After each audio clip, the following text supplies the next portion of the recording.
మొన్న ఒక సోదరు వచ్చింది, మధ్యరాత్రి తీసుకొచ్చారు. ఫైనల్ వాళ్ళకి వైద్యులు చెప్పి పంపించారు, గంటకు కానీ 2 గంటలకు కానీ ఈ మధ్యాహ్నానికి కానీ నైట్కి కానీ చచ్చిపోయింది, తీసుకెళ్ళండి అని పంపించారు. ఆ అమ్మాయి చివరి కోరిక ఏంటంటే, నన్ను ఒక్కసారి తండ్రి సన్నిధికి తీసుకెళ్ళండి, శాలేమన్న దగ్గరికి తీసుకెళ్ళండి, అన్నను చూసి ఒక్కసారి అన్న చేత ప్రార్థన చేయించుకొని దేవుడు ఉంచితే బతుకుతా, పిలిస్తే పోతా, అన్న దగ్గరికి తీసుకెళ్ళండి అని ఆ బిడ్డ కోరింది. పాపం అంబులెన్స్ నేరుగా ఇటు తెచ్చారు వాళ్ళు. మీరు నమ్మండి నమ్మకపోండి, మరి అలా సాక్ష్యం వచ్చిందో లేదో మరి ఈరోజు వచ్చారు నాన్న సాక్ష్యం. అదిగో ఇక్కడే ఉందా? దేవుని స్తోత్రం కలుగును గాక.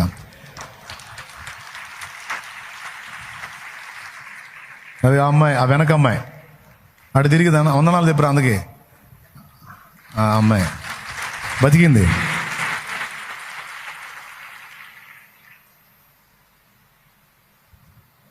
ఎంత ఆశ్చర్యకరమైన విషయం అంటే, నాకు డౌటే ఆ పిల్ల బతికిద్ది అంటే. అదిగో ఆ వీల్ చైర్ ఆ రోజు ప్రార్థన చేసినప్పుడు పుట్టు అవి భలే తీశారు రామాయణ. దేవునికి స్తోత్రం.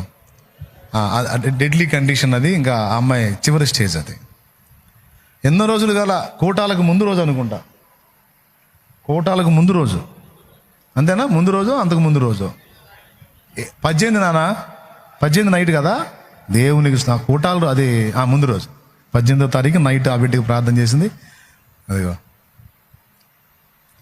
ఇప్పుడు సజీవంగా ఆరోగ్యంగా వచ్చి మన మధ్యలో నిలబడి సాక్షిగా ఉంది. మరేదో ఆ మరణకరమైన జబ్బేది ఆ అమ్మాయిని కాజేయలేదు కదా. ఆ అమ్మాయి ఒక్కటే తన చుట్టూ ఉన్న వాళ్ళతో చెప్పింది, నా ప్రభు నాకు అవకాశం ఇస్తాడు అన్న ప్రార్థన నా దేవుడు వింటాడు, నాకేం కాదన్నా, నా మాట నమ్మండి అన్నా, మీరు కూడా నమ్ముకోండి అన్నా అని ఆ అమ్మాయి ఆ పొజిషన్లో ఉండి తన కుటుంబ సభ్యులకి రక్షణ లేని వాళ్ళకి రక్షణ పొందమని చెబుతుంది, చెప్పింది. అదిగో సజీవురాలి ఇప్పుడు సాక్షిగా నిలబడింది. ఇప్పుడు చెప్పండి, మరి మరణకరమైన జబ్బేది? లివర్ ఫెయిల్ అన్నారు, కిడ్నీలు ఫెయిల్ అన్నారు, గుండె సమస్య 24 చెప్పారు. ఎన్ని రోజులైనా కూటాలు అయిపోయి 2వ వారం ఇది. మళ్ళీ 10-15 రోజుల కల్లా నార్మల్ పొజిషన్ తెచ్చాడు దేవుడు. ఎన్ని రోజులు కావాలి? ఒక్క మాట చెబితే చాలదా నా తండ్రి? ఉంటుందా అంటే నీ అడ్రస్ రోగం?